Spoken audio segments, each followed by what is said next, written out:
The body is a complex machine. Many organs and systems constantly work to keep it healthy. Some functions are so crucial that you can't live if they stop.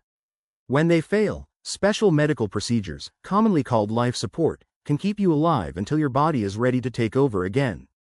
But sometimes the body isn't able to resume the work. Reasons for life support. If these systems stop working for any reason, you need life support. Lungs. In cases of near drowning, pneumonia, drug overdose, a blood clot, and severe lung injury or disease, such as COPD and cystic fibrosis, and muscle or nerve diseases such as ALS and muscular dystrophy. Heart.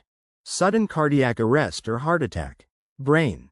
Stroke or a severe blow to the head.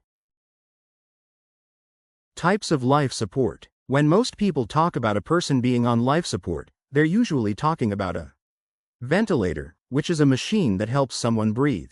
A ventilator keeps oxygen flowing throughout the body by pushing air into the lungs. It's used temporarily for conditions like pneumonia, but it may be needed longer for someone with lung failure. One end of a tube goes into the windpipe through the nose or mouth. The other end attaches to the electric pump. Some people get medicine to make them more comfortable and sleepy while on a breathing machine. When a person's heart stops, doctors will try to restart it. These life support methods include CPR, which keeps blood and oxygen flowing throughout the body, electric shocks to get the heart beating again, and medication to help the heart work. Less urgent forms of life support include dialysis to filter toxins from the blood, and a feeding tube or an IV to give nutrition and water. Starting life support. Doctors, nurses, and other healthcare professionals will begin life support immediately unless you decline it outright. You left written instructions saying you don't want it. Your medical power of attorney or closest family member, with the right to make decisions for you, turns it down on your behalf. Stopping life support. Doctors usually advise stopping life support when there is no hope left for recovery. The organs are no longer able to function on their own. Keeping the treatment going at that point may draw out the process of dying and may also be costly. Choosing to remove life support usually means that the person will die within hours or days. The timing depends on what treatment is stopped.